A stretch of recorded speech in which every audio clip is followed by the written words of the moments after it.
오늘은 예수님이 주신 평화의 선무전한 제목으로 잠시 말씀을 드리려고 합니다. 오늘 예배를 제가 30분까지 마쳐야 됩니다. 왜냐하면 이후에 프로그램들이 있기 때문에 말씀을 제가 짧게 전하고 또한 말씀을 통해서 은혜 받고자 합니다. 100년 동안에 우리 전 세계에서 3명의 천재가 나타났다고 합니다. 심리학자 프로이드, 그리고 화가 피카소, 물리학자 아인슈타인.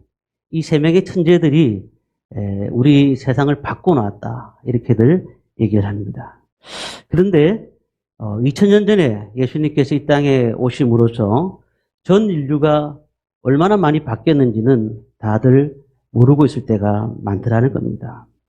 저는 우리 교회를 보면서 그런 생각이 듭니다. 우리나라가 130년 전에 이 땅에 복음을 든 선교사님들을 통해서 이 나라에 복음이 들어왔습니다. 그런데 이 복음이 든 선교사님들이 이 땅에 와서 지금 1000만 명이 넘는 믿음의 사람들을 배출했지 않습니까? 물론 교회가 사람들이 많다 보니까 욕도 많이 얻어먹습니다. 또 잘못한 것도 많고요. 그런데 많은 곳에서 이 예수 그리스도를 통해서, 또 믿는 사람들을 통해서 큰 일들을 감당하고 있는 것을 우리는 알 수가 있습니다. 이 문화가 들어온 것은 기독교 역할이 최고로 높다고 생각할 수가 있겠죠. 그러니 하나님께서 예수님을 보내시고 그 예수 그리스도를 믿는 나라들이 복받게 하셨고, 그 복받는 나라들이 하나님께서 그 나라를 통해서 일하시는 것을 볼 수가 있는 것입니다. 하나님의 아들 예수님이 처녀 마리아의 몸에서 탄생하셨다는 사실. 근데 그분이 어떤 분일까요? 그분은 천지를 창조하시고 또한 놀랍게 우리들을 만드셨던 분이었던 겁니다. 그런 가운데서 믿는 사람들이 점차적으로 늘어나는 가운데 있었지만은 많은 사람들은 그 믿음에 대해서 알지 못합니다. 하나님에 대해서 알지 못합니다. 알고 싶어 하지도 않습니다. 예수님이 이 땅에 오실 때에 빵빠레를 불렀습니까? 아니면은 축하 파티를 했습니까? 베들레헴 마구간에서 천하고 천한 그 마구간에서 태어나시고, 그리고는 우리에게 오셨습니다. 많은 사람들은 그 예수님이 오실 것이라고, 그 천한 곳에서 오실 것이라고는 아무도 생각하지 못했습니다. 오직 그 마구간에 있는 짐승 몇 마리, 그리고 선사의 말을 듣고 온 목자들, 여러 사람들이 경배할 뿐이었다는 사실입니다. 영국의 여왕 엘리자베스가 미국을 방문할 때였습니다. 미국을 방문하니까 난리가 났습니다. 많은 언론들이 그들이 무엇을 가져오는가 유심히 살펴보았습니다. 그랬더니 이 여왕의 의전품 목록에 보니까 엄청난 것들이 들어있는 겁니다. 뭐냐, 옷을 갈아입을 옷은 엄청나고요. 그뿐만 아니라 누가 죽었을 때 대비해서 상복까지 가져왔다고 합니다. 그뿐만 아니라 혹시 병이 들면 안 되니까 모든 의료진도 다 따라오고요. 그래서 집만 해도 2톤이 넘었다고 하는 거예요. 2톤이. 우리나라 돈으로 26억이 되는 돈을 가지고 왔다는 겁니다. 언론사들이 다 그 사실을 보도하면서 정말 이렇게 큰 돈을 가지고 이 사람들이 오니까 이렇게 환영하는 것을 보면서 대단하다라고 얘기를 합니다. 그런데 보십시오. 예수님이 이 땅에 오셨을 때에 누군가 반겼습니까? 아무도 반기는 사람이 없었습니다. 도대체 하나님께서는 왜 이처럼 비천한 몸으로 이 땅에 오셨을까? 근데 우리가 읽었던 말씀이 오늘 14절에 그런 말씀입니다. 지극히 높은 곳에서는 하나님께 영광이요, 땅에서는 기뻐하심을 입은 사람들 중에 평화로다. 주님이 이 땅에 오셨던 이유가 뭘까요? 평화를 주시기 위해서 이 땅에 오셨습니다. 우리가 평화라는 것을 어떻게 보면 모든 곳에서 많은 사람들 가운데 평화와 기쁨이 넘치는 곳이 모든 것이 하나님이 주신 은혜라고 생각하지만, 사실은 우리의 정확한 목적을 본다면 하나님께서 우리 사이에 갈라놓았던, 인간과의 하나님과의 관계가 갈라놓았던 그 문제를 해결하기 위해서 예수님이 이 땅에 오신 것입니다. 인간들은 죄를 가르쳐주지 않아도 죄를 짓습니다. 얼마나 죄를 많이 짓느냐면 그냥 하나님께서 말씀하시지 않은 곳에서 많은 사람들이 죄를 짓기 시작하는데 성경에 보니까 그 죄를 짓는 광경들이 이스라엘 민족들이 계속해서 나오고 있는 것을 보게 됩니다. 그들이 이스라엘 민족들이 죄를 짓고 있는데요.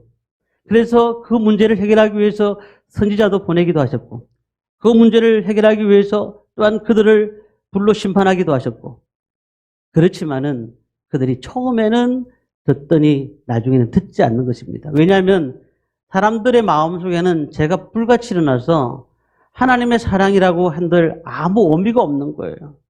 그들에게 회개하도록 돌아오도록 만들기 위해서 메시지를 계속해서 보냈는데도 불구하고 그들은 전혀 돌아오지 않는 것입니다. 그래서 중대한 결단을 내리시는데 직접 내려가신 겁니다. 직접 인간의 몸을 입고 내려가셔서 세상에 내려가신 것입니다. 그리고는 하신 일이 뭐죠? 인간과 사람 사이의 죄 문제를 해결하기 위해서 예수님께서 이 땅의 십자가에 달려 돌아가신 것입니다.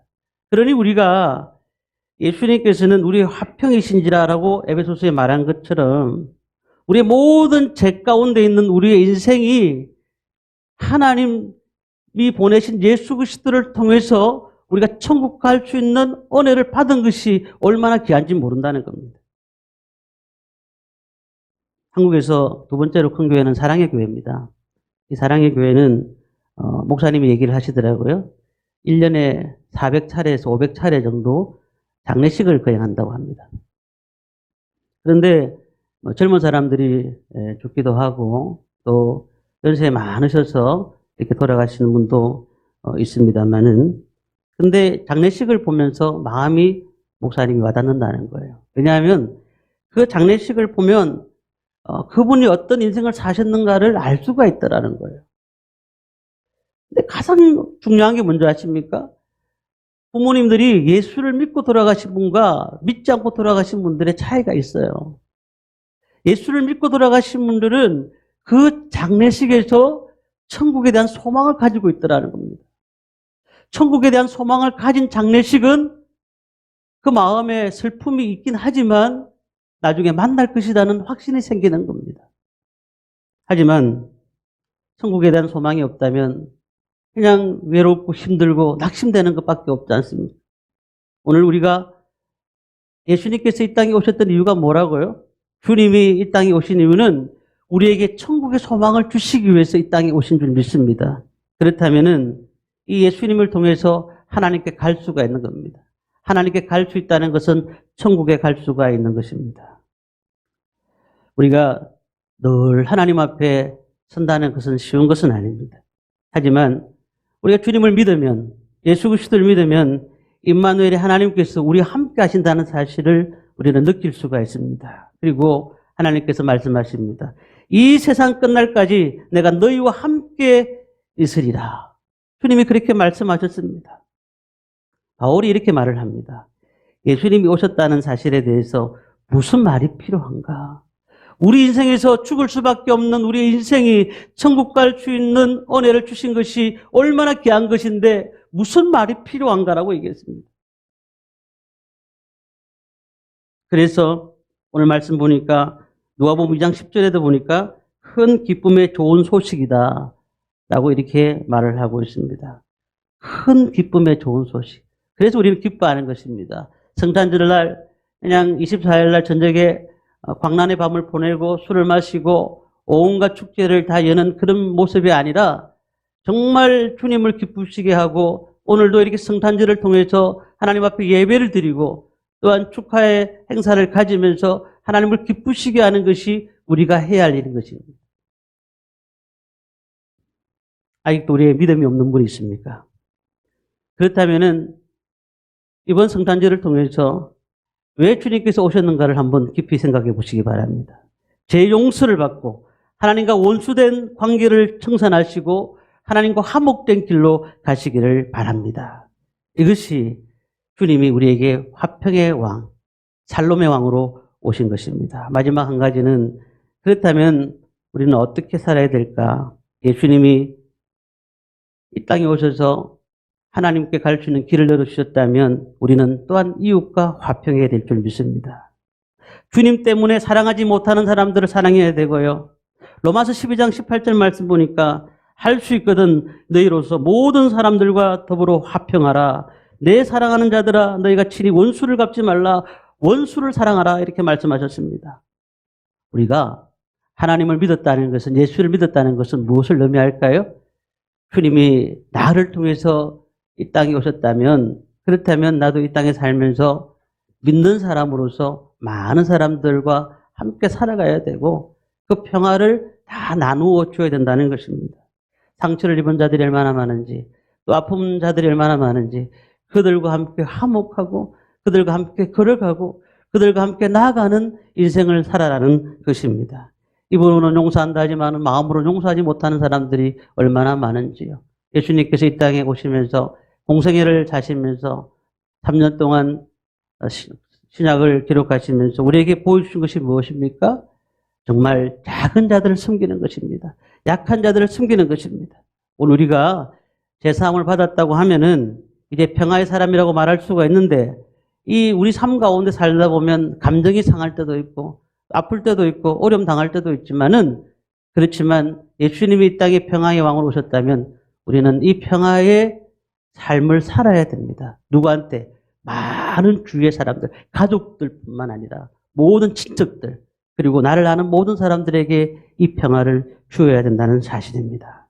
우리 주기도문을 통해서 이렇게 고백합니다. 다른 사람의 죄를 용서해 주신 것 같이 하나님이여 나의 죄를 용서하여 주옵소서. 다른 사람의 죄를 용서한 것 같이. 오늘 우리는 주 앞에 어떻게 성탄절을 보내시겠습니까? 2022년도를 맞이하기 위해서 2021년도에 새로운 삶을 살아야 됩니다. 그러기 위해서는 우리의 인생을 다시 한번 돌아봐야 됩니다. 화목하지 못했던 것, 잘못 살았던 것, 그리고 어려운 모든 것들을 하나님과 다 맡기고 우리 인생이 다시 한 번 더 새롭게 하나님 앞에 나가는 저희들이 되기를 간절히 원합니다. 하나님의 놀라운 평화의 왕으로 오셨기 때문에 우리는 그런 삶을 사셔서 주께서 오시는 은혜를 회복하고 하나님이 주시는 말씀을 통하여 우리 인생이 새로운 길을 찾으며 하나님께서 가시는 길들을 뚜벅뚜벅 걸어가는 저희들이 되기를 간절히 소원합니다.